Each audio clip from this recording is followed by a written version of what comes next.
부드러운 거즈가 그곳에 닿는 순간이었습니다. 경기도 외곽 최고급 실버타운의 오후 3시 침상 케어 시간이었죠. 하반신 마비 위기라던 44세 재벌가 이다나 최진혁 환자의 숨소리가 거칠게 변하더니 얇은 실크 환자복 아래로 무언가 무섭게 솟아올랐습니다. 두꺼운 이불까지 밀어올리는 그 압도적인 크기와 기세에 12년 차 베테랑 간병인인 저조차 순간 눈동자가 심하게 흔들리고 말았습니다. 괜찮아요. 몸이 살아있다는 증거니까요. 애써 담담한 척 말했지만 사별 후 9년 동안 차갑게 식어있던 제 안의 본능이 뜨겁게 깨어나는 게 느껴졌습니다. 미안해요. 내 의지가 아니에요. 수치심에 젖어 떨리는 그의 눈빛을 마주한 순간 제 입에선 저도 모를 파격적인 말이 튀어나왔습니다. 제가 직접 깨워드릴까요? 그가 떨리는 고개를 끄덕이며 제안했습니다. 강남 아파트 한 채 값을 주겠소. 내 몸을 다시 살려만 준다면. 그날 밤 48세 간병인 윤지수와 44세 재벌가 이다나 최진혁 사이에 모든 도덕적 경계는 무너져 내렸습니다. 지금부터 병실 문을 걸어 잠그고 나눈 아무에게도 말하지 못할 뜨거운 비밀 이야기를 시작합니다. 이야기 시작 전 구독과 좋아요 부탁드려요. 제 이름은 윤지수, 올해 48입니다. 직업은 간병인이에요.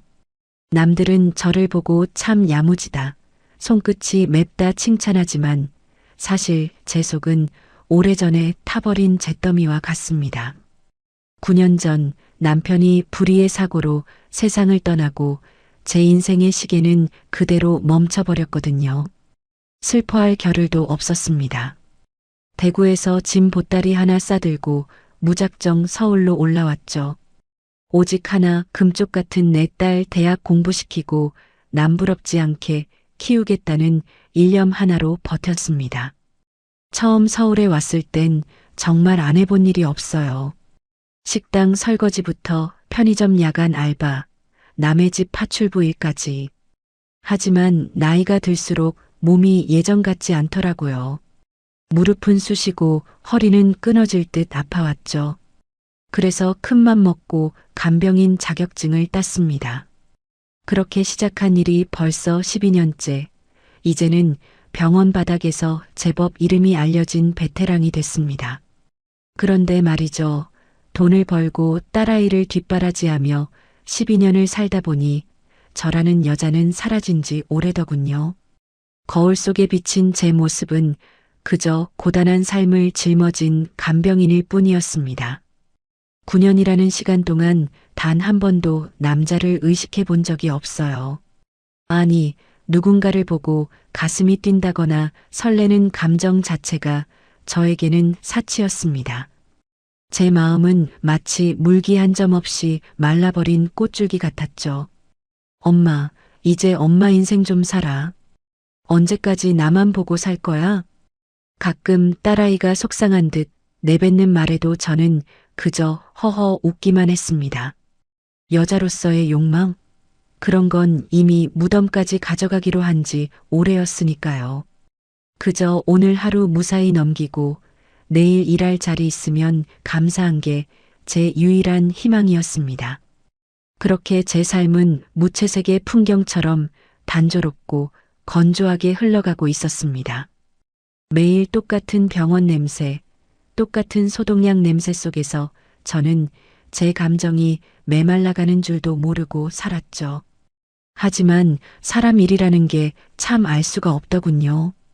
고요하다 못해 적막하기까지 했던 제 삶에 감당할 수 없을 만큼 커다란 파도가 밀려오기 시작했습니다. 어느 날 평소 알고 지내던 코디네이터에게서 연락이 왔습니다. 지수 씨, 이번에 정말 귀한 자리가 하나 났는데 조건이 파격적이에요. 대신 보안이 철저해야 하고 환자가 좀 까다롭습니다. 그때까지만 해도 저는 몰랐습니다.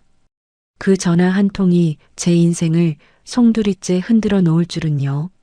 48, 다시는 꽃이 피지 않을 줄 알았던 제 가슴에 위험하고도 뜨거운 불길이 지펴지기 직전이었습니다. 자, 이제 그 문제의 전화를 받고 제가 어디로 향하게 되었는지, 그곳에서 만난 남자가 누구였는지, 그 파격적인 제안의 시작점인 경기도 외곽의 최고급 실버타운, 그 은밀한 병동으로 가보실까요? 그날은 유난히도 비가 부슬부슬 내리던 오후였습니다. 여느 때처럼 쿰쿰한 소독약 냄새가 진동하는 일반 병동 복도에서 환자의 기저귀를 갈고 막 숨을 돌리던 참이었죠. 주머니 속에서 진동하던 휴대폰을 확인하니 오랫동안 알고 지낸 상위 1% 전담 간병 코디네이터 김 실장이었습니다. 지수 씨, 지금 하는 일 언제 끝나? 아주 귀한 자리가 하나 비었는데 이건 지수 씨 아니면 감당 못할 것 같아서. 김 실장의 목소리는 평소보다 낮고 은밀했습니다. 조건은 그야말로 입이 떡 벌어지는 수준이었죠. 월 급여 1,000만 원. 거기에 환자의 상태에 따라 추가 보너스까지 지급된다는 파격적인 제안이었습니다. 12년 베테랑인 저도 한 달에 1,000만 원이라는 숫자는 생전 처음 들어보는 액수였어요. 1,000만 원요? 무슨 환자길래 그렇게나 많이 줘요? 혹시 어디 조폭이라도 되는 건 아니죠? 농담 섞인 제 물음에 김 실장은 짧게 한숨을 내쉬더니 덧붙였습니다. 조폭보다 더 무서운 재벌가 막내 아들이야. 사고로 하반신 마비가 올지도 모른다는데 성격이 보통이 아니래. 벌써 간병인을 5명이나 갈아치웠어. 지수 씨처럼 담력 있고 손끝 야무진 사람이 가서 딱 3개월만 버텨줘. 그러면 지수 씨 딸 유학 자금 한 번에 해결되잖아. 딸아이의 이름이 나오자 제 심장이 덜컥 내려앉았습니다. 대학 졸업반인 딸은 늘 더 넓은 세상으로 나가고 싶어 했죠. 하지만 제 형편의 유학은 꿈도 꿀 수 없는 일이라 늘 마음 한구석에 무거운 돌덩이를 얹고 사는 기분이었습니다.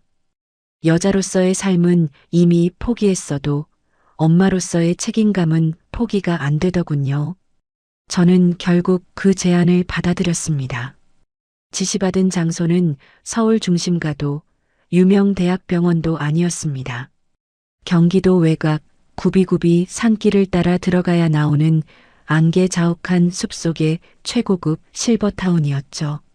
말이 실버타운이지 입구부터 검은 양복을 입은 보안 요원들이 출입을 통제하는 모습이 마치 요새 같았습니다. 차를 타고 한참을 더 들어가니 울창한 숲을 사이에 숨겨진 듯 자리 잡은 전용 병동이 나타났습니다. 여기가 병원이라고요? 제 입에서 절로 탄성이 터져 나왔습니다. 대리석으로 장식된 외벽과 통유리로 설계된 건물은 마치 유럽의 어느 휴양지 별장 같았어요. 안내를 받아들어선 내부는 더 가관이었습니다. 환한 조명 아래 깔린 부드러운 카펫, 공항 라운지보다 더 고급스러운 가구들, 소독약 냄새 대신 은은한 아로마 향기가 코끝을 간지럽혔습니다. 제가 배정받은 곳은 그 중에서도 가장 끝자락에 위치한 독점 병동이었습니다. 거실과 침실, 심지어 간병인이 머물 수 있는 개인 휴게실까지 따로 마련되어 있었죠. 창밖으로는 인공 호수와 잘 가꿔진 정원이 한눈에 들어왔습니다. 일반 병실 서너 개를 합쳐놓은 듯한 광활한 공간에 압도당해 잠시 멍하니 서 있었습니다. 하지만 그 화려함 이면에 느껴지는 서늘한 기운은 감출 수 없었습니다. 돈이 넘쳐나다 못해 썩어가는 곳이라지만 어딘가 모르게 사람의 온기가 느껴지지 않았거든요. 이곳에 갇혀 지낼 환자는 도대체 어떤 사람일까? 무엇이 그를 이토록 호화로운 감옥에 가둬둔 것일까? 윤지수 씨 되시죠? 환자분은 지금 약 기운에 잠드셨습니다. 깔끔한 정장 차림의 수행 비서가 차가운 목소리로 말했습니다.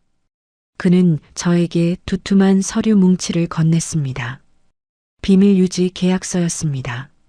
이곳에서 보고 듣는 모든 것은 죽을 때까지 발설하지 말 것. 특히 환자의 사생활에 대해서는 절대 함구할 것. 서명을 하는 제 손끝이 미세하게 떨렸습니다. 한 달 1,000만 원. 그 달콤한 유혹의 대가가 생각보다 무거울지도 모른다는 예감이 들었습니다. 하지만 이미 주사위는 던져졌죠. 저는 준비해온 가방을 내려놓고 간병인 복장으로 갈아입었습니다. 거울 속에 비친 제 모습은 평소와 다름없는 무채색이었지만 눈빛만큼은 긴장으로 가득 차 있었습니다. 이제 저 문을 열고 들어가면 제 인생을 송두리째 뒤흔들 그 남자를 만나게 됩니다. 44세, IT 재벌가의 막내 아들이자 하반신 마비 위기에 처한 남자 최진혁. 그가 누워있는 침실 앞까지 발걸음을 옮겼습니다. 문고리를 잡는 순간 왠지 모를 서늘한 바람이 제 뒷덜미를 스치는 것 같았어요. 과연 그는 어떤 모습으로 저를 기다리고 있을까요? 제 12년 간병 인생에서 가장 위험하고도 치명적인 첫 만남이 저 무거운 나무 문 너머에서 기다리고 있었습니다. 심호흡을 크게 한 번 하고 묵직한 오크 문을 밀었습니다. 화려한 거실과는 달리 침실 안은 커튼이 굳게 닫혀 있어 어둑어둑했습니다. 공기는 차갑고 무거웠으며 그 안에는 비싼 향수 냄새와 묘한 약품 냄새, 그리고 왠지 모를 분노의 채취가 뒤섞여 감돌고 있었죠. 침대 머리맡에 놓인 작은 스탠드 불빛만이 그 방의 주인인 한 남자를 비추고 있었습니다.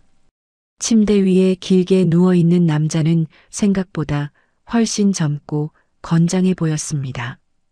바로 IT 대기업 넥스트림의 막내 아들, 44살의 최진혁이었죠. 제가 미리 건네받은 자료에 따르면 그는 재벌가 자제들 중에서도 유독 튀는 이단아였다고 합니다. 명석한 두뇌로 천재 소리를 들었지만 경영 수업보다는 스피드와 스릴에 미쳐 살았던 남자. 오토바이, 카레이싱, 그리고 승마까지. 거침없이 세상을 질주하던 그가 지금은 저 하얀 시트 아래에서 미동도 없이 누워 있는 겁니다. 누구야? 나가라고 했을 텐데. 잠든 줄 알았던 남자가 눈을 뜨지도 않은 채 낮게 의조렸습니다. 목소리는 쇳소리가 섞인 듯 거칠었고 얼음처럼 차가웠습니다. 저는 당황하지 않고 조용히 다가가 인사를 건넸습니다. 오늘부터 최진영님을 담당하게 된 간병인 윤지수입니다. 몸 상태는 좀 어떠신가요? 제 말이 끝나기도 전에 진혁이 번쩍 눈을 떴습니다. 스탠드 불빛에 반사된 그의 눈동자는 상처 입은 맹수의 그것처럼 날카롭고 번뜩였습니다. 수척해진 얼굴이었지만 오목조목한 이목구비는 조각처럼 뚜렷했죠. 하지만 그 잘생긴 얼굴은 도끼로 가득 차 있었습니다. 그는 천천히 고개를 돌려 저를 위아래로 훑어보더니 비웃듯 입꼬리를 올렸습니다. 간병인? 김 실장이 이번엔 좀 나이 있는 여자를 보냈군. 다 필요 없으니까 당장 내 눈앞에서 사라져. 내 몸에 손끝 하나라도 되는 날엔 가만 안 둬. 저는 12년 동안 산전수전 다 겪은 베테랑입니다. 이런 거부 반응은 예사였죠. 저는 묵묵히 그의 침대 옆에 놓인 차트를 확인했습니다. 사고 경위는 끔찍했습니다. 주말에 즐기던 승마 도중 말이 난폭하게 날뛰었고 낙마하는 과정에서 척추 4번과 5번을 심하게 다쳤다고 하더군요. 현대의학으로도 장담할 수 없는 하반신 마비 위기. 무릎 아래로는 감각이 거의 돌아오지 않는 상태였습니다. 세상을 발 아래 두었던 재벌 2세가 한순간에 대소변조차 혼자 해결할 수 없는 처지가 되었으니 그 자존심이 얼마나 무너져 내렸을지 짐작이 갔습니다.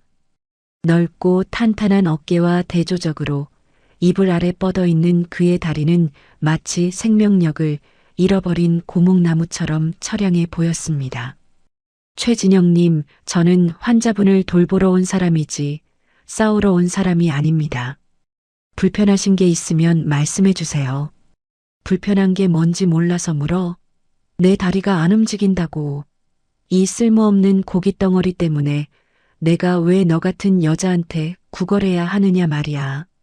그는 갑자기 옆에 있던 물컵을 집어 던졌습니다.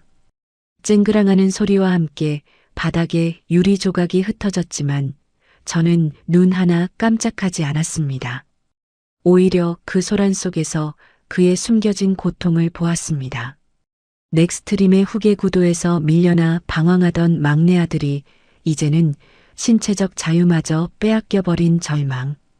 가족들조차 이단하라며 외면해버린 이 화려한 감옥에서 그는 누구보다 처절하게 혼자였습니다.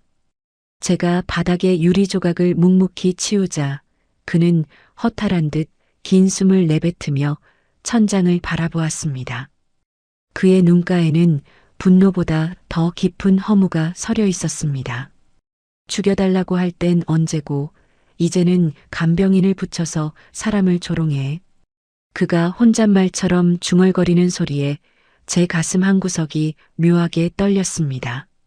돈 많은 재벌가의 아나무인 망나니인 줄만 알았는데 제 눈앞에 있는 남자는 그저 날개가 꺾여 추락한 가여운 새 한 마리 같았습니다. 하지만 그의 독설은 이제 시작일 뿐이었죠. 앞으로 제가 감당해야 할 그의 행패와 분노가 얼마나 더 거칠어질지 저는 그때까지만 해도 다 알지 못했습니다. 그는 다시 눈을 감으며 저를 향해 등을 돌렸습니다. 내일부터는 오지 마. 아니, 지금 당장 나가. 차가운 거부의 말이 등 뒤로 날아와 꽂혔지만 저는 나가지 않았습니다. 오히려 그 차가운 뒷모습을 보며 결심했습니다. 이 남자의 다친 마음을 어떻게든 열어보겠다고 말이죠. 하지만 진혁의 분노는 제 예상보다 훨씬 더 깊고 잔인했습니다. 다음 날부터 시작될 그의 본격적인 행패와 그 독설 속에 숨겨진 지독한 외로움의 정체가 서서히 드러나기 시작했습니다. 다음 날부터 본격적인 전쟁이 시작되었습니다. 진혁은 제가 방에 발을 들이는 순간부터 가시돋친 말들을 쏟아냈습니다. 아침 식사를 챙겨가면 개밥 같은 건 치워버려라며 식판을 엎어버리기 일쑤였고 욕창 방지를 위해 몸을 돌려드리려 하면 더러운 손대지 마. 라고 고함을 질렀습니다. 12년 간병 인생에 별의별 환자를 다 봤지만 진혁처럼 자기 파괴적인 분노를 뿜어내는 사람은 처음이었어요. 윤지수 씨라고 했나? 당신 그 돈 몇 푼 때문에 이 짓거리 하는 거잖아. 안 그래? 그는 휠체어에 옮겨 타는 것조차 거부하며 침대에 처박힌 채 저를 모욕했습니다. 제 나이를 들먹이며 집에서 살림이나 할 나이에 남의 밑 닦아주러 오니 신세참 처량한 애라며 비아냥거렸죠. 하지만 저는 아무 대답도 하지 않았습니다. 그저 묵묵히 엎질러진 국을 닦아내고 그가 던진 베개를 주워 제자리에 놓았습니다. 제가 아무런 동요를 보이지 않자 그는 더 미친 듯이 날뛰었습니다. 아, 내 말이 안 들려? 나가라고.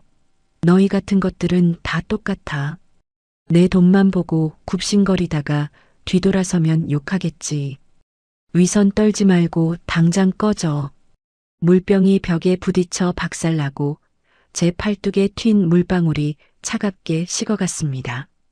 하지만 저는 그의 눈동자 속에서 기이한 떨림을 보았습니다. 그건 사람을 밀어내는 눈빛이 아니라 사실은 아무도 자기 곁에 남지 않을까봐 미리 선수를 치는 겁먹은 어린아이의 눈빛이었어요. 넥스트림이라는 거대한 성벽 안에서 그는 늘 사고뭉치, 이단아로 불리며 가족들의 골칫덩이 취급을 받아왔겠죠. 사고가 난 지 한 달이 넘도록 그를 찾는 사람은 비서와 변호사뿐이었습니다. 꽃 한 송이, 걱정하는 안부 전화 한 통 없는 이 화려한 병동은 말이 좋아 VIP 시리즈, 사실은 집안 망신을 안 시키게 가두어둔 호화로운 격리동이나 다름없었습니다. 진영님, 화가 나시는 건 당연해요. 하지만 저를 괴롭힌다고 해서 진영님의 다리가 당장 움직이는 건 아닙니다. 저는 최대한 차분한 목소리로 말하며 그의 발치를 정돈했습니다. 진혁은 숨을 헐떡이며 저를 쏘아보더니 갑자기 허탈하게 웃더군요. 아, 당신 진짜 독하다. 다른 년들은 하루도 못 버티고 울면서 나갔는데 뭐가 그렇게 당당해? 내가 우스워 보여? 내가 병신이라서 아무것도 못할 것 같아? 아니요. 제 눈엔 그저 마음이 많이 아픈 환자로 보일 뿐입니다. 그 말에 진혁의 표정이 순간적으로 일그러졌습니다. 전곡을 찔린 듯한 그 표정. 그는 고개를 돌려 창밖의 어둠을 응시했습니다. 한참의 침묵 끝에 그가 나지막이 음조렸습니다. 아무것도 모르면 함부로 짓거리지 마. 난 태어날 때부터 혼자였어. 그의 목소리에는 서늘한 슬픔이 배어 있었습니다. 돈과 권력은 넘쳐났겠지만 진심 어린 손길 한 번 받아본 적 없는 사람. 그가 부리는 행패는 세상에 보내는 유일한 구조 신호였는지도 모릅니다. 저는 그가 던진 옷가지들을 정리하며 생각했습니다. 이 남자는 하반신이 마비된 게 아니라 마음이 마비된 것이라고. 그렇게 며칠간의 기싸움이 이어졌고 진혁도 제 끈질긴 인내심에 조금씩 지쳐가는 듯 보였습니다. 여전히 말투는 거칠었지만 적어도 제가 건네는 물컵을 바로 집어 던지지는 않게 되었죠. 하지만 우리 사이의 이 위태로운 평화는 예상치 못한 순간에 깨어지게 됩니다. 열흘째 되던 날 오후였습니다. 평소보다 유난히 햇살이 뜨겁게 내리쬐던 시간이었죠.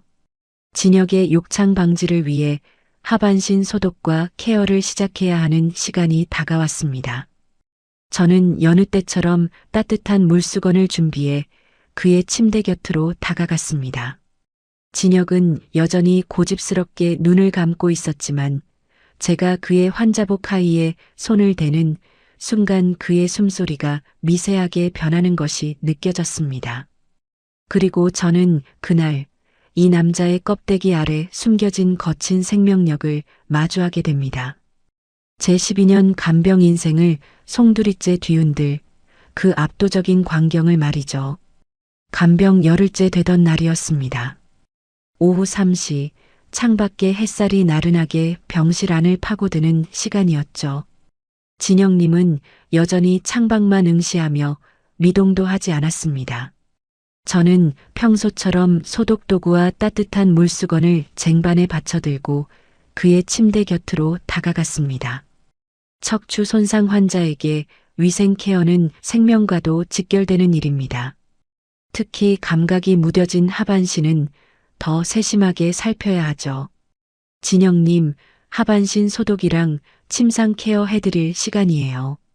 잠시만 몸을 바로 해주시겠어요? 제 말에 그는 대답 대신 짜증 섞인 한숨을 내뱉었습니다. 하지만 이전처럼 욕설을 내뱉거나 물건을 집어 던지지는 않았죠. 그 침묵이 허락이라는 걸 알기에 저는 조심스럽게 이불을 걷어냈습니다. 실크처럼 부드러운 환자복 아래로 그의 길게 뻗은 다리가 드러났습니다. 승마와 운동으로 다져진 근육들이 아직은 그 형태를 유지하고 있었지만 주인의 의지대로 움직이지 않는 그 다리를 볼 때마다 저는 왠지 모를 서글픔을 느꼈습니다. 저는 숨을 죽이고 그의 환자복 하의 매듭을 천천히 풀었습니다. 그런데 그 순간이었습니다. 환자복 바지를 조심스럽게 아래로 내리던 제 손길이 공중에서 멈추고 말았습니다. 제 눈을 의심할 수밖에 없는 광경이 펼쳐졌거든요. 얇고 하늘거리는 환자복 옷감 위로 무언가가 아주 선명하고도 묵직하게 솟아오르고 있었습니다. 단순히 생리적인 반응이라고 하기에는 그 기세가 너무도 압도적이었죠. 마치 팽팽하게 당겨진 텐트처럼 이불 안의 공간을 밀어 올리며 그 거대한 존재감을 과시하고 있었습니다. 저기, 저도 모르게 목소리가 떨려 나왔습니다. 15년 넘게 간병 일을 하며 수많은 남성 환자를 돌봐왔고 아침마다 일어나는 생리적인 현상들을 숱하게 겪어온 저였습니다. 하지만 지금 제 눈앞에 있는 것은 차원이 달랐습니다. 44세, 한창 혈기 왕성한 남자의 생명력이 그 좁은 환자복 아래에 가득 응축되어 폭발하듯 꿈틀거리고 있었으니까요. 제 눈동자가 걷잡을 수 없이 흔들렸습니다. 9년 전 남편이 떠난 이후 제 안에서 완전히 죽어버렸다고 믿었던 감각들이 예리한 칼날에 베인 듯 따끔거렸습니다. 잊고 살았던 남자의 향취, 그리고 그 뜨거운 맥박이 손끝에 닿지도 않았는데 공기를 타고 전해지는 것 같았죠. 그때였습니다. 창밖만 보고 있던 진영님의 고개가 천천히 저를 향해 돌아왔습니다. 그의 얼굴은 평소보다 붉게 달아올랐고 짙은 눈썹 아래 눈동자는 당혹감과 수치심 그리고 묘한 열기로 이글거리고 있었습니다. 보지 마. 당장 고개 돌려. 그의 목소리가 낮고 거칠게 떨렸습니다. 그는 자신의 통제를 벗어난 몸의 반응에 어쩔 줄 몰라 하며 억지로 이불을 끌어당기려 했지만 힘이 들어가지 않는 하반신 때문에 몸부림은 애처롭기까지 했습니다. 그 절망적인 몸짓을 보는 순간 제 심장은 쿵 소리를 내며 내려앉았습니다. 진영님 괜찮아요. 이건 자연스러운 현상이에요. 몸이 살아있다는 증거니까 부끄러워하실 거 없어요. 저는 애써 침착한 척 베테랑 간병인답게 덤덤한 목소리로 말했습니다. 하지만 제 속은 이미 까맣게 타들어가고 있었습니다. 물수건을 쥔 제 손끝이 미세하게 파르르 떨리는 것을 그가 눈치챌까봐 두려웠죠. 저는 서둘러 수건을 접어 그곳을 덮었지만 수건 위로 느껴지는 그 뜨거운 열기와 단단한 형태는 오히려 제 상상력을 더 자극할 뿐이었습니다. 제 시선은 자꾸만 그 솟구친 곳으로 향했습니다. 아니야, 윤지수. 정신 차려. 너는 지금 환자를 돌보는 중이야. 스스로를 다그치고 또 다그쳤습니다. 하지만 9년 만에 마주한 남자의 날 선 기운은 제 이성을 마비시키기에 충분했습니다. 소독을 마치는 내내 병실 안에는 견딜 수 없는 정적이 흘렀습니다. 오직 진영님의 거친 숨소리와 제 심장 박동 소리만이 공간을 가득 채웠죠. 그가 천장을 향해 눈을 질끈 감았을 때 그의 굵은 목줄기가 파르르 떨리는 것을 보았습니다. 그건 고통 때문이었을까요? 아니면 다른 욕구 때문이었을까요? 간신히 케어를 마치고 돌아섰을 때 제 등은 이미 식은땀으로 흠뻑 젖어 있었습니다. 하지만 진짜 문제는 이제부터였습니다.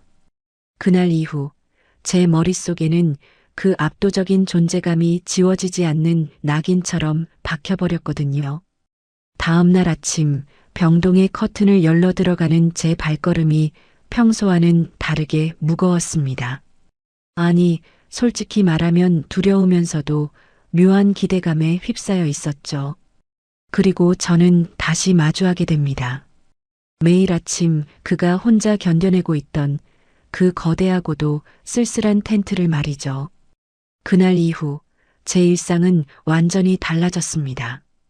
겉으로는 여전히 무채색의 간병복을 입은 베테랑 윤지수였지만 제 안의 시계추는 9년 전 남편을 보내던 그날 이전으로 돌아간 듯 미친 듯이 요동치기 시작했습니다.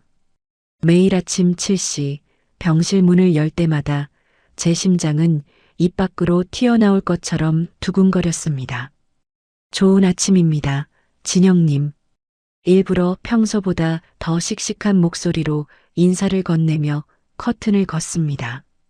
창틈으로 쏟아지는 아침 햇살은 잔인하리만큼 투명했죠. 그 빛 아래 누워있는 진영님의 침대 위에는 어김없이 그 압도적인 존재감이 선명한 굴곡을 그리며 솟아올라 있었습니다. 얇은 환자복 옷감은 그 거대한 기운을 감추기엔 너무나도 무력해 보였어요. 마치 길들여지지 않은 야생마가 좁은 울타리 안에서 발버둥 치는 것 같은 그 기세에 저는 매번 숨이 턱 막히는 기분을 느껴야 했습니다. 저기, 진영님, 시트 좀 갈아드릴게요.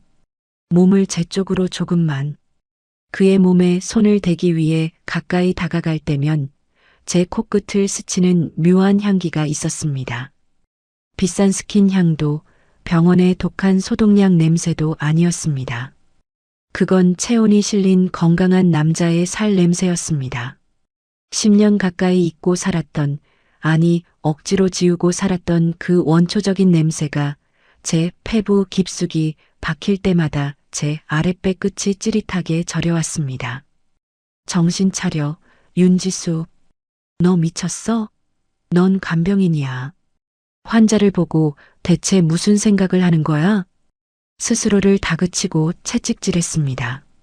하지만 머리로는 안 된다고 소리쳐도 몸의 반응은 정직했습니다. 시트를 갈기 위해 그의 곁으로 몸을 깊숙이 숙일 때 환자복 사이로 언뜻언뜻 비치는 그의 탄탄한 가슴 근육과 맥박이 뛰는 목덜미를 볼 때마다 제 시선은 자꾸만 길을 잃고 헤맸습니다. 진영님도 제 시선을 의식하는지 아침마다 고개를 반대편으로 돌린 채 입술을 짓씹고 있었습니다. 자신의 의지로는 도저히 통제할 수 없는 그 뜨거운 반응이 그에게는 굴욕이었겠지만 제게는 9년 만에 마주한 가장 강력한 생의 에너지였습니다. 부끄러워하며 붉어진 그의 귀끝과 거칠어진 숨소리를 들을 때면 제 안에서 무언가 툭 하고 끊어지는 소리가 들리는 것 같았죠. 밤에 숙소로 돌아와 혼자 누워 있으면 낮에 보았던 그 선명한 텐트 모양이 천장에 잔상처럼 남았습니다. 12년 동안 무거운 환자들을 옮기느라 굳은 살이 박인 제 손바닥이 그날 물수건 너머로 스쳤던 그 단단한 열기를 기억해내고 있었습니다. 여자로서의 저는 이미 오래전에 죽었다고 생각했는데 그건 오산이었습니다. 제 안의 본능은 죽은 게 아니라 그저 깊은 동면을 하고 있었을 뿐이었어요. 그리고 최진혁이라는 남자가 그 잠든 짐승의 꼬리를 건드린 겁니다. 지수 씨, 그만 보지. 어느 날 아침 멍하니 그의 하반신 쪽을 바라보던 제게 진영님이 낮게 내뱉었습니다. 그의 눈빛은 평소처럼 날카로웠지만 그 안에는 묘한 열기가 섞여 있었습니다. 저는 당황해 고개를 숙였지만 이미 제 얼굴은 홍당무처럼 달아오른 뒤였죠. 간병인으로서 지켜야 할 품위와 경계선이 무너져 내리고 있었습니다. 시간이 지날수록 병실 안의 공기는 점점 더 밀도가 높아졌습니다. 이제는 대화를 나누지 않아도 서로의 숨소리만으로 무엇을 생각하는지 알 것 같은 기이한 유대감이 생기기 시작했습니다. 특히나 오후 재활 세척 시간은 저희 두 사람에게 가장 위험하고도 아슬아슬한 시간이 되었습니다. 그날 오후도 평소와 다름없는 세척 시간이었습니다. 습기로 가득 찬 병실 안에서 저는 그의 상체를 닦아주기 위해 단추를 하나씩 풀어나갔습니다. 그런데 진영님의 시선이 평소와 달랐습니다. 그의 뜨거운 눈동자가 제 얼굴을 넘어 숙인 제 가슴께로 끈적하게 머물고 있다는 것이 느껴졌거든요.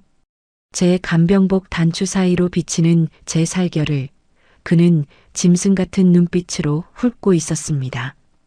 그 아찔한 시선을 느낀 순간 제 손길이 멈췄고 우리 사이엔 폭발할 것 같은 긴장감이 감돌았습니다. 그날 오후는 평소보다 더 습하고 더웠습니다. 병실 안의 공기는 마치 물을 가득 머금은 솜처럼 무겁게 가라앉아 있었죠. 오후 재활 세척 시간, 저는 진영님의 상체를 닦아드리기 위해 대야에 따뜻한 물을 받아왔습니다. 수건을 적셔 꼭 짠 뒤 그의 환자복 단추를 하나씩 풀기 시작했습니다. 진영님, 조금 차가울 수도 있어요. 최대한 사무적인 목소리로 말하며 그의 넓은 가슴팍을 닦아 내려갔습니다. 하반신은 마비되었을지언정 상체만큼은 여전히 조각처럼 단단했습니다. 제 손끝에 닿는 그의 뜨거운 살결이 마치 제 심장까지 열기를 전달하는 것 같아 저는 자꾸만 마른 침을 삼켰습니다. 그런데 말이죠. 그날따라 유난히 그가 조용했습니다. 평소 같으면 독서를 내뱉거나 귀찮다는 듯 고개를 돌렸을 텐데 그는 마치 저의 모든 움직임을 관찰하듯 뚫어지게 쳐다보고 있었죠. 문제는 제가 그의 몸을 닦기 위해 침대 쪽으로 깊숙이 몸을 숙였을 때 일어났습니다. 집중하느라 몰랐는데 제가 입고 있던 간병복의 윗단추 하나가 풀어져 있었던 모양입니다.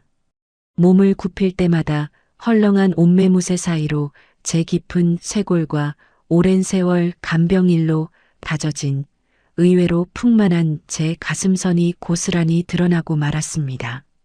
순간 진영님의 숨소리가 뚝 멈추는 게 느껴졌습니다. 저는 아차 싶어 황급히 옷깃을 여미며 고개를 들었습니다. 하지만 이미 늦었더군요. 진영님의 눈빛은 제가 알던 그 차가운 맹수의 눈이 아니었습니다. 굶주린 포식자가 먹잇감을 발견했을 때처럼 끈적하고도 날카로운 욕망이 그 눈동자 안에서 소용돌이치고 있었습니다. 그의 시선은 제 얼굴에 머무는 듯 하다가 다시 제 가슴께와 목덜미로 끈질기게 내려앉았습니다. 44년 평생 수많은 미인과 모델들을 거느렸을 재벌가 남자였겠지만 지금 그의 눈앞에 있는 건 화려한 치장을 한 여자가 아니었습니다. 생기를 잃어버린 자신의 몸을 닦아주는 성숙하고도 건강한 육체를 가진 중년의 여자 윤지수였죠. 지수 씨, 그가 처음으로 제 이름을 불렀습니다. 간병인도 아줌마도 아닌 제 이름을요. 그 목소리가 너무 낮고 은밀해서 제 심장이 발끝까지 떨어지는 기분이었습니다. 네, 진영님. 어디 불편하세요? 아니야. 그냥 계속해. 그는 억지로 고개를 천장으로 돌렸지만 그의 거칠어진 호흡은 숨겨지지 않았습니다. 얇은 이불 아래로 아침마다 보았던 그 묵직한 존재감이 다시금 꿈틀거리는 게 보였습니다. 제 눈앞에 드러난 제 살결이 그의 잠자던 남성성을 완전히 일깨워버린 것이 분명했습니다. 그날 이후 병실 안의 기류는 180도 달라졌습니다. 진영님은 더 이상 저를 단순한 직원으로 보지 않았습니다. 제가 방에 들어서면 그의 눈은 제 일거수일투족을 쫓았습니다. 제가 시트를 갈 때, 물컵을 건넬 때, 혹은 그의 마비된 다리를 주무를 때마다 그의 시선은 제 몸의 곡선을 따라 집요하게 움직였습니다. 그 눈빛은 단순한 호기심이 아니었습니다. 무력하게 침대에 갇힌 남자가 유일하게 자신의 손길이 닿을 수 있는 거리에 있는 여자를 정복하고 싶어 하는 아주 원초적이고 파괴적인 갈망이었습니다. 윤지수 씨, 가까이 와서 여기 좀 닦아줘. 그는 일부러 저를 더 가까이 불러 세웠습니다. 제 살 냄새를 맡으려는 듯 코를 제 목덜미 근처에 가져다 대기도 하고 제가 팔을 뻗을 때마다 은근슬쩍 제 손목이나 허벅지 결을 스치기도 했습니다. 그때마다 제 몸은 전기라도 통한 듯 파르르 떨렸고 그런 제 반응을 확인한 진영님은 입가에 비릿한 미소를 띄웠습니다. 그는 알고 있었던 겁니다. 저 또한 그를 의식하고 있다는 것을. 48 간병인과 44살 재벌 환자. 이 기묘한 관계 속에서 그는 이제 주도권을 잡으려 하고 있었습니다. 하지만 이런 위험한 긴장감 속에서도 그의 주변을 둘러싼 현실은 여전히 차갑고 비정했습니다. 그의 뜨거운 갈망이 저를 향해 쏟아지는 동안 병동 밖에서는 그의 추락을 반기는 이들의 발소리가 들려오고 있었습니다. 그 평화롭고도 아찔한 침묵을 깨고 나타난 불청객들, 그의 형제들과 친지들이 이 호화로운 병실을 찾았을 때 진영님이 보여준 무너질 듯한 절망은 저를 다시 한번 흔들어 놓게 됩니다. 폭풍 전야처럼 고요하던 병동이 갑자기 소란스러워진 건 평일 오후였습니다. 검은 양복을 차려입은 사내들이 복도를 점령하더니 곧이어 번듯한 차림의 남녀들이 진영님의 병실 안으로 들이닥쳤습니다. 진영님의 형들과 누나 그리고 재산 관리를 맡고 있다는 친척들이었죠. 진여가 몸은 좀 어떠니? 의사 말로는 예후가 별로라던데. 진영님의 큰형이라는 남자가 침대 곁으로 다가오며 내뱉은 첫마디는 걱정이 아니었습니다. 그의 눈은 동생의 마비된 다리를 훑으며 마치 쓸모없어진 기계를 보듯 차가웠죠. 그 옆에 선 누나는 손등으로 코를 가리며 병실 특유의 냄새에 눈살을 찌푸렸습니다. 예, 아버지가 이번 일로 실망이 크셔. 넥스트림 지분 문제는 변호사랑 얘기 끝냈으니까 넌 재활이나 신경 써. 어차피 이 몸으로 회사 경영은 무리잖니? 위로랍시고 내뱉는 말들은 하나같이 칼날이 되어 진영님의 가슴을 후벼 팠습니다. 그들은 진영님이 다시 일어설 수 있을지보다 그가 가진 지분과 재산이 어떻게 분할될지에만 혈안이 되어 있었습니다. 마치 이미 죽은 사람의 유품을 정리하러 온 조문객들 같았죠. 저는 병실 한 구석에서 그 광경을 지켜보며 주먹을 꽉 쥐었습니다. 재벌가의 화려한 껍데기 안에 이토록 추악하고 비정한 민낯이 숨겨져 있을 줄이야. 진영님은 아무 말 없이 창밖을 보며 입술을 지씹고 있었습니다. 그의 굵은 목줄기가 파르르 떨리는 게 보였어요. 그건 분노를 넘어선 처절한 절망이었습니다. 다 나갔으면 좋겠어. 변호사 통해서 얘기해. 진영님의 낮은 목소리에 가족들은 혀를 차며 일어섰습니다. 성질머리는 여전하네. 그래, 푹 쉬어라. 그들이 썰물처럼 빠져나간 병실에는 이전보다 더 지독한 적막과 서늘함이 감돌았습니다. 저는 조용히 다가가 그들이 어질러 놓은 의자를 정리했습니다. 진영님은 여전히 창밖만 보고 있었지만 그의 어깨가 미세하게 들썩이고 있었습니다. 44세, 세상 부러울 것 없어 보이던 남자가 세상에서 가장 초라한 모습으로 무너져 내리고 있었죠. 진영님, 물 좀 드릴까요? 조심스럽게 묻는 제 말에 그는 대답 대신 제 손목을 꽉 잡았습니다. 척수 손상 환자라고는 믿기지 않을 만큼 강한 힘이었죠. 그의 손은 얼음장처럼 차가웠고 그 안에는 형언할 수 없는 외로움이 깃들어 있었습니다. 지수 씨, 당신도 그래? 당신도 내가 이제 끝났다고 생각해? 다들 내가 이대로 죽기를 바라는 것 같아. 그의 눈에 눈물이 맺혔습니다. 항상 독설을 내뱉고 짐승 같은 욕망을 드러내던 그 남자는 간대없고 오직 상처받은 영혼만이 제 앞에 있었습니다. 저는 저도 모르게 반대쪽 손으로 그의 차가운 손등을 덮었습니다. 아니요.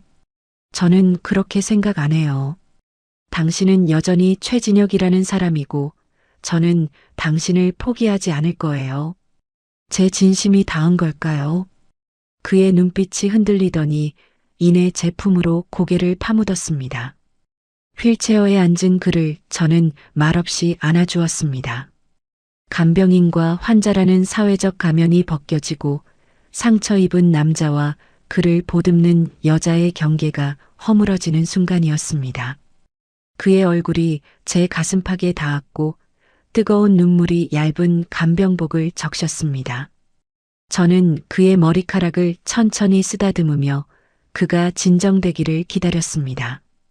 9년 동안 닫아 걸었던 제 마음의 빗장도 함께 열리는 기분이었습니다. 하지만 그 따뜻한 위로는 이내 다른 농도의 열기로 변해갔습니다. 제 품 안에서 숨을 고르던 진영님의 호흡이 점점 거칠어지기 시작했거든요. 제 가슴의 곡선과 그의 얼굴이 밀착된 상태에서 아까 마주했던 그 뜨겁고 원초적인 욕망이 다시금 고개를 들기 시작했습니다.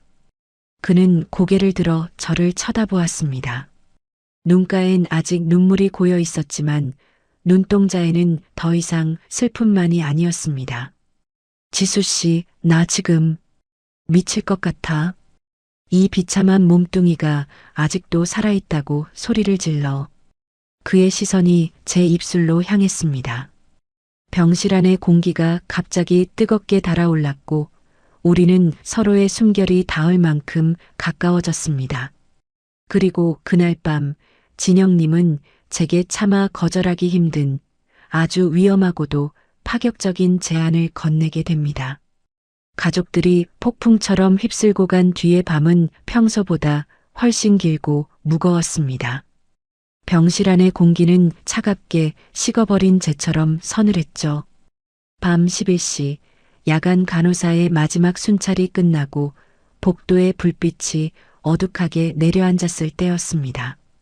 저는 퇴근 준비를 하려다 침대에 누워 천장만 응시하는 진영님의 모습이 자꾸 밟혀 다시 그의 곁으로 다가갔습니다. 진영님, 아직 안 주무세요? 불 꺼드릴까요? 제 물음에 그는 대답 대신 창밖의 어둠을 뚫어지게 응시하며 낮게 의조렸습니다. 지수 씨, 당신은 몰라. 이 화려한 지옥에서 시체처럼 누워있는 게 얼마나 끔찍한지. 머리는 터질 것 같은데 내 몸은 내 말을 듣지 않아. 이 지독한 욕구들이 갈 곳을 잃고 내 안을 갉아먹고 있다고. 그의 목소리는 지식여진 상처처럼 처절했습니다. 사고 이후 3달 넘게 억눌러온 남자의 본능, 그리고 낮에 마주한 혈육들의 비정한 태도가 그를 벼랑 끝으로 몰아세운 듯 했습니다. 그는 천천히 고개를 돌려 저를 바라보았습니다. 그의 눈동자는 붉게 충혈되어 있었고 그 안에는 억제된 성적 불만과 파괴적인 욕망이 소용돌이치고 있었죠. 매일 아침 그 꼴을 당신에게 보이는 것도 당신의 손길이 닿을 때마다 미친 듯이 반응하는 요 몸뚱이도 이제는 신물이 나. 그는 갑자기 제 손목을 잡아 자신의 환자복 하의 쪽으로 끌어당겼습니다. 얇은 천 너머로 느껴지는 그 압도적인 열기와 팽팽한 긴장감에 저는 비명을 지를 뻔했습니다. 제 손바닥을 타고 전해지는 그 거대한 맥박이 마치 제 심장과 연결된 듯 쿵쾅거렸습니다. 진영님, 이러시면 안 돼요. 진정하세요. 저는 당황해 손을 빼려 했지만 그는 절박한 힘으로 저를 놓아주지 않았습니다. 44세, 정점을 찍었던 남자의 자존심이 마지막으로 내뱉는 비명이었습니다. 지수 씨, 부탁이야. 아니, 거래를 하자고. 당신도 알잖아. 나한테 돈은 휴지 조각이나 다름없어. 그는 잠시 숨을 고르더니 제 눈을 똑바로 응시하며 믿기 힘든 말을 내뱉었습니다. 내 몸을 깨워줘. 이 죽어가는 감각들을 다시 살려내 달란 말이야. 당신이 나를 한 번이라도 제대로 남자처럼 대해주고 내 욕구를 해결해준다면 강남의 아파트 한 채 값을 줄게. 아니, 당신이 원하는 건 뭐든 다 줄 수 있어. 강남의 아파트 한 채가 평생 간병일을 해도 만져볼 수 없는 제 딸의 미래를 단번에 바꿀 수 있는 거대한 액수였습니다. 하지만 그 제안은 돈보다 더 무거운 무게로 제 심장을 짓눌렀습니다. 12년 동안 지켜온 간병인으로서의 윤리, 그리고 사별 후 9년 동안 굳게 닫아 걸었던 제 정조가 일순간에 흔들리는 소리가 들렸습니다. 진영님, 저를 지금 뭘로 보시는 거예요? 저는 환자분을 돌보러 온 사람이지. 위선 떨지 마. 당신 눈빛도 흔들리고 있잖아. 당신도 그동안 굶주렸던 거 아니야?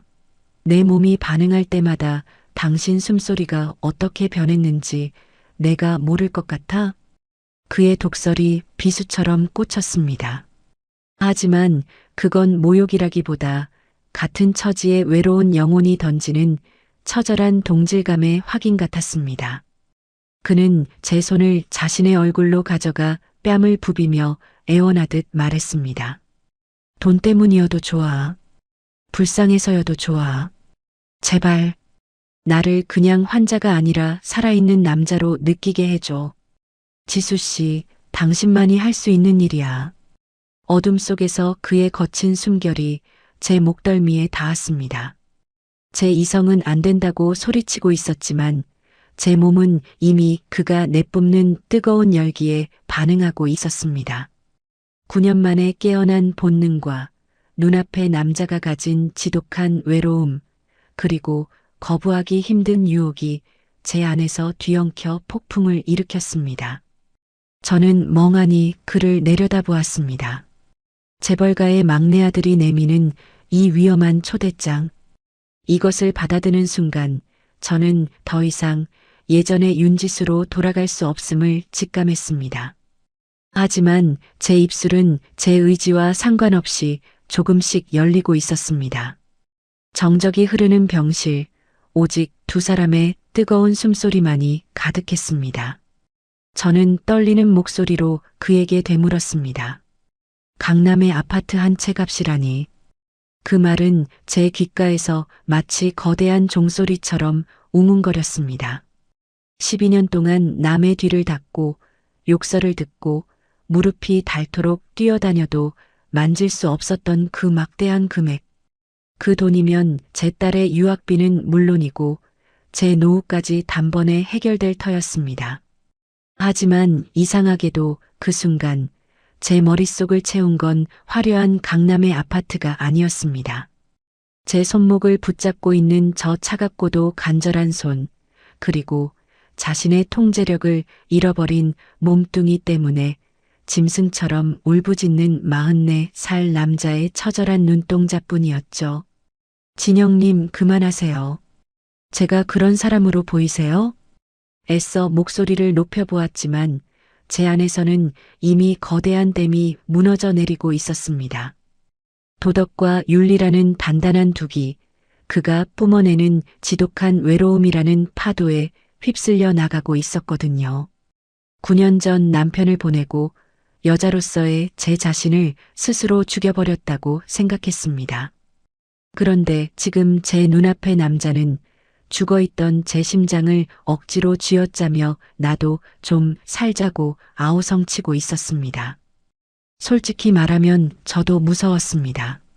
매일 아침 그가 보여준 압도적인 생명력에 저 또한 밤마다 잠을 이루지 못하고 뒤척였으니까요. 8년, 아니 9년 만에 처음 느껴보는 이 팽팽한 긴장감과 원초적인 호기심.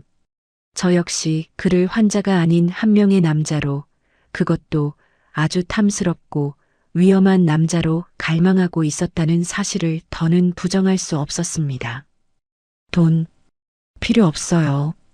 저를 그런 천박한 거래의 대상으로 만들지 마세요.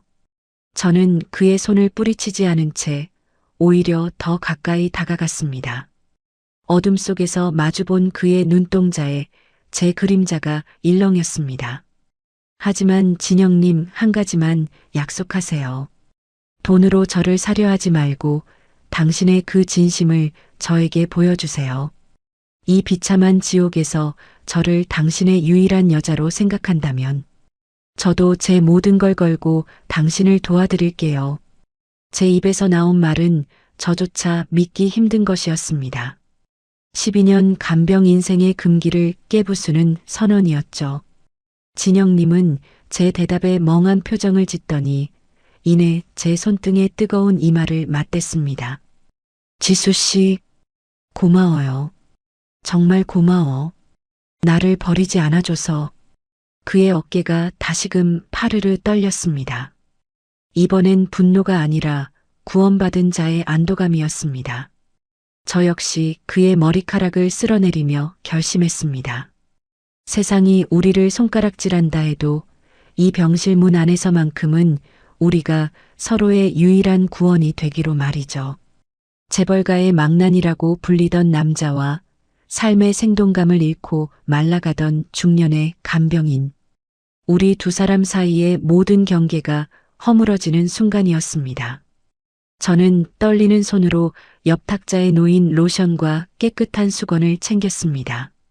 그리고 침대 끝에 앉아 어둠보다 더 깊고 뜨거운 그의 체온을 향해 손을 뻗었습니다. 이제 눈을 감으세요, 진영님. 제가 당신의 감각을 하나하나 깨워드릴게요.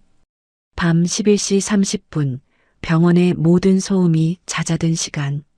창밖으로 한강의 불빛만이 비린 듯 일렁이는 그 정막 속에서 저는 비로소 간병인의 가운을 벗어 던지고 한 여자로서 그의 은밀한 영역 안으로 발을 들였습니다.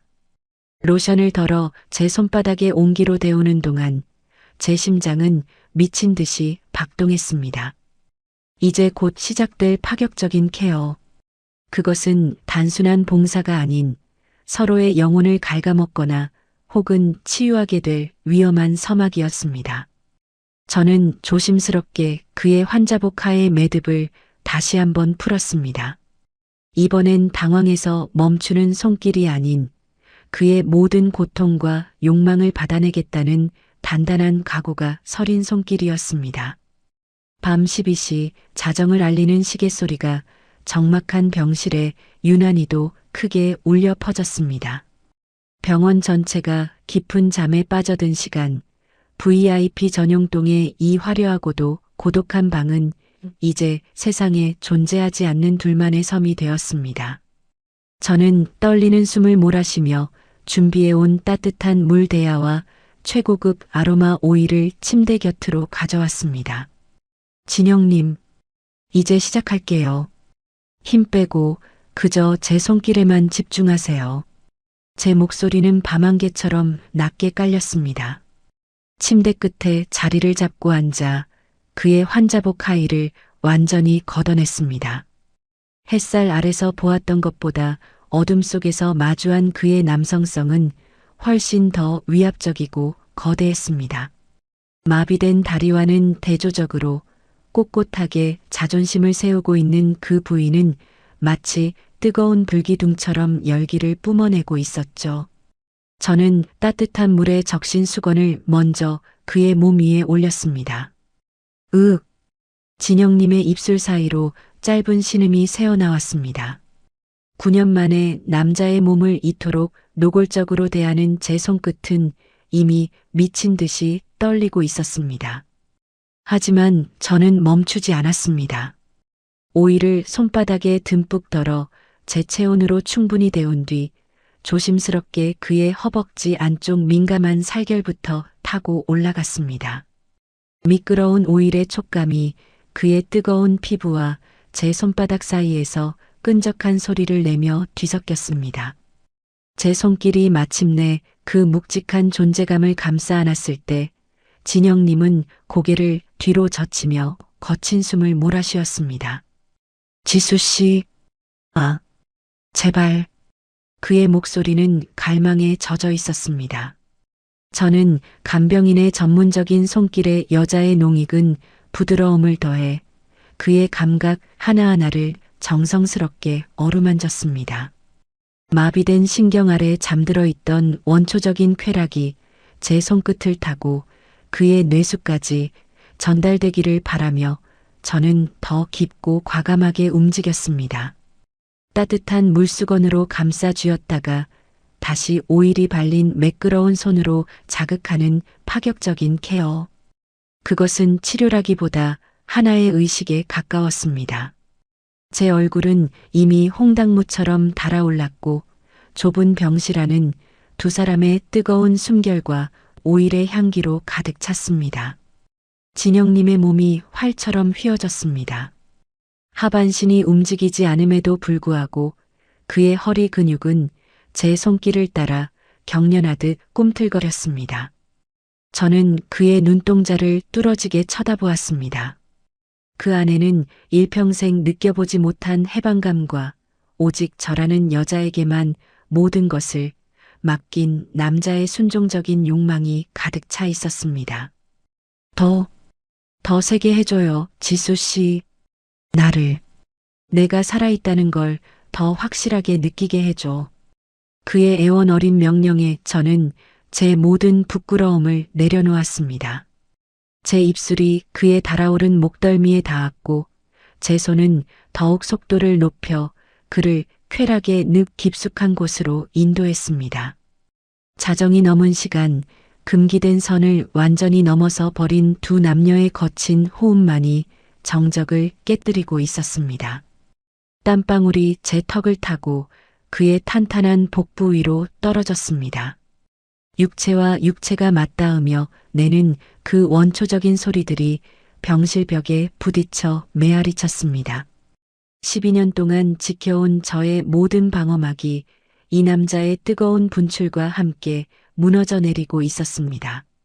한참을 몰아치던 폭풍이 지나가고 진영님의 몸에서 거대한 떨림이 멈추었을 때 병실 안에는 지독하리만큼 고요한 평화가 찾아왔습니다. 그는 땀에 젖은 얼굴로 저를 올려다보며 제 손을 꽉 잡았습니다. 그 눈빛은 이제 더 이상 굶주린 짐승의 것이 아니었습니다. 하지만 이 뜨거운 밤은 시작에 불과했습니다. 육체의 쾌락이 지나간 자리에 우리는 서로가 가진 더 깊고 어두운 상처들을 발견하기 시작했거든요. 이 위험한 병실은 이제 단순한 거래의 장소가 아닌 누구도 침범할 수 없는 우리만의 은밀한 안식처로 변해가고 있었습니다. 폭풍 같았던 자정의 케어가 끝나고 나면 병실 안에는 형언할 수 없는 기묘한 평온함이 찾아왔습니다. 땀방울이 식어가는 피부 위로 담요를 덮어줄 때 진영님은 아이처럼 제품을 파고들었죠. 처음엔 그저 억눌린 육체의 배출구를 찾던 거래였을지도 모릅니다. 하지만 밤이 깊어갈수록 우리가 나누는 것은 비단 뜨거운 육체의 교감만이 아니었습니다. 지수 씨, 그거 알아요? 나 사실 이 다리보다 마음이 먼저 썩어가고 있었나 봐요. 어느 날 밤 제 무릎을 베고 누운 진영님이 나지막이 고백했습니다.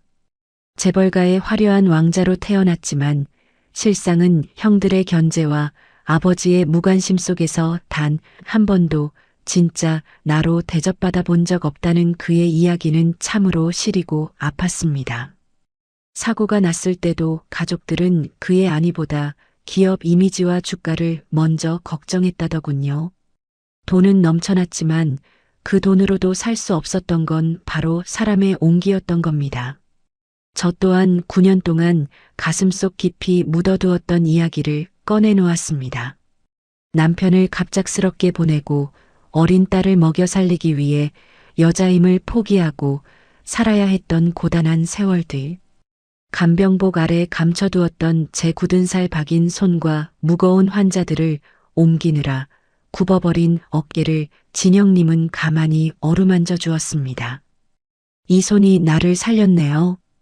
지수 씨의 이 거친 손이 세상 그 어떤 부드러운 손길보다 나를 더 뜨겁게 만들어요. 그는 제 손가락 하나하나에 정성스럽게 입을 맞췄습니다. 그건 성적인 욕망을 넘어선 영혼 대 영혼으로 마주하는 깊은 위로였습니다. 48세 간병인 윤지수와 44세 재벌 2세 최진혁. 병원 밖 세상에서는 결코 섞일 수 없는 기름과 물 같은 존재였지만 이굳게 잠긴 VIP 병동 안에서만큼은 우리는 그저 서로의 상처를 하차주는 가여운 두 마리 짐승이었습니다. 이제 차갑고 삭막했던 병동은 더 이상 병실이 아니었습니다. 그곳은 외부의 그 누구도 그 어떤 비정한 시선도 침범할 수 없는 우리만의 뜨거운 안식처, 낙원으로 탈바꿈했습니다. 밤마다 우리는 서로의 은밀한 상처를 공유하며 울고 웃었습니다.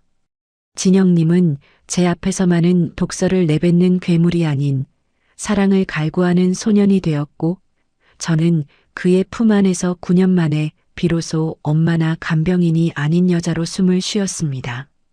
우리는 함께 음악을 듣고 창밖의 야경을 안주 삼아 미러를 나누었습니다. 때로는 그가 제 허벅지를 베개 삼아 잠들기도 했고, 저는 그의 탄탄한 가슴에 귀를 대고 살아있는 심장 소리를 확인하며 안도했습니다. 금기된 관계였기에 더 뜨거웠고, 끝이 정해진 만남이었기에 매 순간이 타들어갈 듯 간절했습니다. 지수 씨, 우리 영원히 이 방에 갇혀 있으면 안 될까요? 나가기 싫어. 여기가 내 인생에서 가장 행복한 곳이야. 어둠 속에서 반짝이는 그의 눈동자를 보며 저는 말없이 웃어주었습니다. 하지만 가슴 한구석은 싸하게 아려왔습니다. 영원할 수 없다는 걸 저는 이미 알고 있었으니까요. 그가 건강해질수록, 그가 세상 밖으로 나갈 준비가 되어 갈수록 우리의 이 미럴은 끝을 향해 달려가고 있었습니다. 그리고 기적 같은 소식이 들려왔습니다. 전혀 가망이 없다던 그의 하반신에 미세한 신경이 돌아오기 시작한 겁니다. 그것은 축복이었지만 동시에 우리를 묶어주던 병동이라는 사슬이 풀릴 때가 되었음을 의미했습니다. 그의 퇴원이 결정되던 날, 저는 가방을 정리하며 그에게 건넬 마지막 인사를 준비했습니다. 기쁨과 슬픔이 뒤섞인 묘한 공기 속에서 저는 비로소 결단을 내려야 했습니다. 13장 문을 나서는 발걸음, 가장 아름다운 마침표. 기적이라는 건 정말로 간절함이 닿을 때 일어나는 걸까요? 전혀 가망이 없다던 진영님의 왼쪽 발가락이 미세하게 움직이던 그날, 우리 두 사람은 병실이 떠나가라 울며 서로를 껴안았습니다. 그날 이후 재활 속도는 놀라울 정도로 빨라졌죠. 휠체어에 의지하던 그가 보조기구를 잡고 한 걸음, 두 걸음 내딛기 시작했을 때 의사 선생님은 의학적 기적이라며 혀를 내둘렀습니다. 하지만 저는 알았습니다. 그건 의술이 아니라 다시 살고 싶다는 그의 의지와 우리가 밤마다 나눈 그 뜨거운 생명력의 결과라는 것을요. 재활이 성공적으로 마무리되자 마침내 그의 퇴원 날짜가 정해졌습니다. 창밖에는 어느덧 계절이 바뀌어 푸른 잎들이 무성해지고 있었죠. 퇴원을 하루 앞둔 밤, 진영님은 제 손을 꼭 잡고 놓아주지 않았습니다. 지수 씨, 이제 같이 나가요. 내가 강남에 마련해둔 아파트, 그리고 당신이 원하는 모든 거, 이제 다 누리게 해줄게요. 내 곁에서 환자 보호자가 아니라 내 여자로 있어줘요. 진영님의 눈동자는 그 어느 때보다 진실했습니다. 그는 미리 준비해둔 두툼한 봉투를 제 앞에 내밀었습니다. 그 안에는 당초 약속했던 금액보다 훨씬 더 큰 액수의 거액 수표들이 들어있었죠. 평생을 일해도 만져볼 수 없는 제 인생을 송두리째 바꿔놓을 수 있는 숫자들이었습니다. 하지만 저는 그 봉투를 보며 조용히 미소 지었습니다. 그리고 떨리는 손으로 그 봉투를 다시 그에게 밀어주었습니다. 진영님, 아니, 진혁씨. 제 대답은 이미 처음부터 정해져 있었어요. 그의 눈에 당혹감이 서렸습니다. 저는 그의 뺨을 부드럽게 어루만지며 말을 이었습니다. 우리의 인연은 이 무거운 병동 문 안까지만이에요. 이 문을 나서는 순간 당신은 다시 빛나는 재벌가의 후계자로 돌아가야 하고 저는 평범한 간병인 윤지수로 돌아가야 해요. 우리가 나눈 그 뜨거웠던 밤들은 이 방의 벽지 속에 그리고 우리 마음 속에만 묻어둬요. 그래야 비로소 가장 아름다운 비밀로 남을 수 있으니까요. 진혁 씨는 울먹이며 저를 붙잡았습니다. 돈이 부족해서 그래요? 아니면 내가 창피해서? 제발 나를 다시 그 차가운 지옥으로 돌려보내지 마요. 저는 고개를 저었습니다. 아니요. 당신은 이제 지옥이 아니라 세상으로 나가는 거예요. 저 덕분에 일어난 게 아니라 당신 스스로 일어난 거라고 믿으세요. 이 돈을 받으면 제가 당신을 간병했던 그 진심까지 거래가 되어버리잖아요. 저는 당신에게 돈으로 산 여자가 아니라 가장 힘들 때 곁에 있어준 사람으로 기억되고 싶어요. 다음 날 아침 진혁 씨의 가족들이 요란스럽게 병동에 들이닥치기 전 저는 이른 새벽에 짐을 쌌습니다. 그가 깊게 잠든 얼굴을 마지막으로 눈에 담았습니다. 밤새 제 손을 잡고 잠들었던 그의 손가락을 조심스럽게 풀어내고 저는 뒤도 돌아보지 않고 병동 문을 열고 나왔습니다. 복도를 걸어 나오는데 차가운 아침 공기가 제 뺨을 스쳤습니다. 가방 안에는 그가 준 수표도 아파트 열쇠도 없었지만 제 마음만은 그 어느 때보다 가득 차 있었습니다. 12년 간병 인생 중 처음으로 저는 환자가 아닌 사람을 돌보았고 9년 만에 처음으로 여자로 살았습니다. 그것만으로도 제게는 충분한 보상이었습니다. 택시에 올라타며 저는 휴대폰 번호를 바꿨습니다. 그와의 연결고리를 스스로 끊어내는 아픔에 가슴이 찢어질 듯 했지만 이것이 그를 진정으로 살리는 길임을 믿었습니다. 아저씨, 대구 가는 기차역으로 가주세요. 창밖으로 멀어지는 최고급 실버타운의 전경을 보며 저는 눈물을 닦았습니다. 이제 최진혁이라는 남자는 제 인생의 가장 화려했던 꿈으로 남을 것입니다. 그리고 저는 다시 제자리로 돌아가겠죠. 하지만 제가 떠난 그 병실 안에서 진혁 씨는 제가 남긴 마지막 편지를 읽으며 무너져 내리고 있었습니다. 그리고 그 절망은 이내 그를 완전히 다른 사람으로 만드는 새로운 불꽃이 되었습니다. 지수 씨가 연기처럼 사라진 뒤 병실은 그 어느 때보다 시리고 고요했습니다. 진혁 씨는 그녀가 남긴 빈자리를 손으로 쓸어내리며 며칠을 식음 전폐하고 울었죠. 하지만 그는 이내 깨달았습니다. 그녀가 돈을 거부하고 떠난 이유, 그리고 이 문 밖에서는 다시 시작하라던 그 마지막 당부가 무엇을 의미하는지를요. 지수 씨, 당신 말이 맞아요. 나를 살린 건 당신의 손길이었지만 나를 일으켜 세우는 건 이제 온전히 내 몫이겠죠. 진혁 씨는 비서에게 명령해 그동안 탐닉했던 모든 유흥의 흔적들을 지워버렸습니다. 오토바이, 슈퍼카, 도박, 방탕했던 지난날의 잔재들을 미련 없이 처분했죠. 대신 그는 재활 훈련에 더욱 매진했습니다. 지수 씨와 함께 나눴던 그 뜨거웠던 밤의 에너지를 이제는 세상을 향한 동력으로 바꾸기 시작한 겁니다. 반년 뒤 지팡이조차 없이 당당히 넥스트림 본사 로비에 나타난 진혁 씨의 모습에 제게는 발칵 뒤집혔습니다. 죽었다거나 폐인이 되었다는 소문을 비웃기라도 하듯 그의 눈빛은 그 어느 때보다 명석하고 단단했습니다. 하지만 더 놀라운 건 그의 행보였습니다. 저는 이제 경영권 다툼이나 숫자, 싸움에는 관심 없습니다. 넥스트림의 이름으로 세상의 그늘진 곳을 비추는 일을 시작하겠습니다. 진혁 씨는 자신의 지분과 재산을 털어 지수재단이라는 이름의 사회공헌 기구를 설립했습니다. 그는 거창한 기부 활동 대신 직접 발로 뛰며 소외된 이들을 찾아다녔습니다.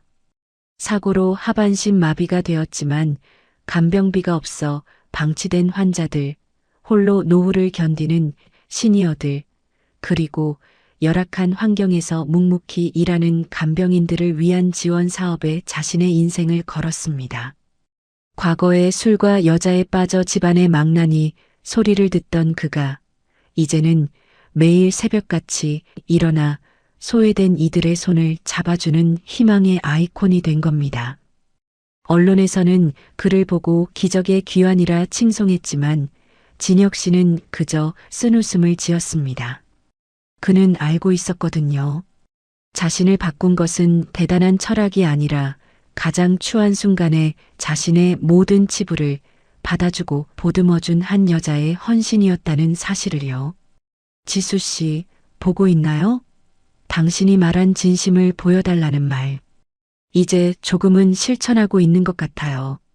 진혁 씨는 회의실의 화려한 의자보다 전국의 요양원과 병실 복도를 누비는 것을 더 좋아했습니다. 그는 간병인들의 처우 개선을 위해 목소리를 높였고 그들이 얼마나 고귀한 일을 하는지 세상에 알렸습니다. 재벌 2세라는 왕관을 내려놓고 진심으로 사람의 아픔을 공감하는 그의 모습에 비정했던 가족들조차 고개를 숙이기 시작했습니다. 어느덧 2년이라는 시간이 흘렀습니다. 진혁 씨는 이제 넥스트림의 경영 일선에서 가장 존경받는 기업인이 되었습니다. 하지만 그의 집무실 책상 한 구석에는 여전히 낡은 편지 한 통이 놓여 있었습니다. 빛바랜 종이 위에는 지수 씨가 마지막으로 남긴 당신은 살아있을 때 가장 아름다운 남자입니다. 라는 문구가 선명하게 남아 있었죠. 그는 매일 아침 그 글귀를 읽으며 마음을 다잡았습니다. 그리고 그 마음은 전파를 타고 그가 알지 못하는 어느 먼 곳까지 닿고 있었습니다. 그가 진심을 다해 살아가는 모습은 어느덧 세상을 따뜻하게 적시는 하나의 이야기가 되어가고 있었고 그 소식은 평범한 일상을 살아가던 지수 씨의 낡은 라디오 스피커 앞까지 조용히 찾아들었습니다. 그로부터 2년이라는 세월이 흘렀습니다. 저는 다시 대구의 조용한 동네로 내려와 평범한 일상으로 돌아왔습니다. 딸아이는 제 도움 없이도 당당히 장학금을 받아 원하는 공부를 마쳤고 저 또한 작은 요양병원에서 간병 일을 계속하며 소박하게 살아가고 있었죠. 제 손에는 더 이상 아로마 오일 향기 대신 락스물과 비누 향이 배어 있었지만 제 마음 한구석에는 여전히 그 병동의 뜨거운 공기가 화석처럼 남아 있었습니다. 유난히 노을이 붉게 물들던 어느 날 오후였습니다. 휴게실에서 환자의 빨래감을 정리하다 무심코 라디오 채널을 돌렸습니다. 지직거리던 주파수가 잡히더니 익숙한 이름 하나가 제 귓가를 때렸습니다. 오늘의 명예로운 기업인 상에는 넥스트림의 최진혁 대표가 선정되었습니다. 최 대표는 취임 이후 소외계층을 위한 파격적인 간병 지원 사업과 사회공헌에 앞장서며 재벌 2세의 새로운 귀감을 보여주고 있는데요. 특히 그가 세운 지수재단은 수만 명의 환자들에게 희망을. 순간 제 손에 들려있던 하얀 수건이 바닥으로 툭 떨어졌습니다. 스피커 너머로 들려오는 그의 목소리. 2년 전 제 귓가에 사랑한다고 속삭이던 그 낮고 묵직한 목소리가 이제는 온 세상 사람들에게 희망을 전하고 있었습니다. 화면 속에서 인터뷰하는 그의 모습을 상상해 보았습니다. 아마도 이제는 날카로운 도끼 대신 부드러운 여유가 깃든 눈빛을 하고 있겠죠. 휠체어 없이 당당히 서서 자신보다 어려운 사람들의 손을 잡아주고 있을 그의 모습이 그려져 저도 모르게 입가에 옅은 미소가 번졌습니다. 잘 지내고 있군요, 진혁 씨. 아니, 최진혁 대표님. 그는 약속을 지켰습니다. 돈으로 저를 사려 했던 오만함을 버리고 오직 진심으로 세상을 살아가겠다는 그 약속 말이죠. 저 또한 그가 준 거액의 수표를 거절한 것을 단 한 번도 후회한 적 없습니다. 만약 그때 그 돈을 받았다면 지금 라디오에서 들려오는 저 목소리가 이토록 제 가슴을 벅차게 만들지는 못했을 테니까요. 가끔 밤이 깊어 잠이 오지 않을 때면 저는 아직도 제 손바닥의 온기를 가만히 느껴봅니다. 자정의 정적 속에서 그와 나누었던 뜨거운 숨결, 제 손끝에 닿았던 그의 단단한 열기, 그리고 서로의 상처를 어루만지며 흘렸던 그 뜨거운 눈물들. 세상 사람들은 죽었다 깨어나도 모를 오직 우리 두 사람만이 공유하는 이 위험하고도 아름다운 비밀은 제 남은 인생을 버티게 하는 가장 큰 힘이 되었습니다. 우리는 아마 평생 다시 만나지 못할지도 모릅니다. 아니, 만나지 않는 것이 서로를 위한 최고의 배려겠지요. 그는 빛나는 태양 아래에서 세상을 비추고 저는 그늘진 곳에서 누군가의 마지막을 지키는 간병인으로 남는 것. 하지만 괜찮습니다. 같은 하늘 아래에서 그가 성실하게 살아가고 있다는 소식만으로도 저에게는 충분한 사랑이니까요. 사랑은 때로 소유하는 것이 아니라 누군가를 완전히 다른 사람으로 변화시키는 기적 그 자체라는 것을 저는 그 3개월의 시간 동안 배웠습니다. 제 인생의 황혼에서 만난 가장 뜨거웠던 봄날의 기억. 저는 오늘도 그 소중한 비밀을 가슴 깊은 곳에 묻어둔 채 다시 환자의 침상으로 향합니다. 삶은 계속되고 우리의 비밀은 영원히 아름다울 테니까요. 오늘 전해드린 48세 간병인 지수와 44세 재벌 진혁의 사연, 여러분은 어떻게 들으셨나요? 돈과 욕망으로 시작된 위험한 관계였지만 결국 서로의 상처를 치유하고 인생을 바꿔놓은 두 사람의 이야기가 여러분의 마음에도 작은 울림이 되었기를 바랍니다. 인생의 황혼은 끝이 아니라 어쩌면 가장 진솔한 나 자신을 마주하는 새로운 시작일지도 모릅니다. 이 이야기가 좋으셨다면 구독과 좋아요, 알림 설정 꼭 부탁드립니다. 여러분의 클릭 하나가 제가 더 깊이 있고 따뜻한 이야기를 찾아오는데 큰 힘이 됩니다. 여러분의 생각은 어떠신가요? 지수의 선택이 옳았을까요? 혹은 여러분이라면 그 거액의 제안 앞에 어떤 선택을 하셨을까요? 댓글로 자유롭게 여러분의 의견을 남겨주세요. 하나하나 소중히 읽고 소통하겠습니다. 지금까지 지혜사연이었습니다. 오늘도 평안하고 행복한 밤 되시길 바랍니다. 감사합니다.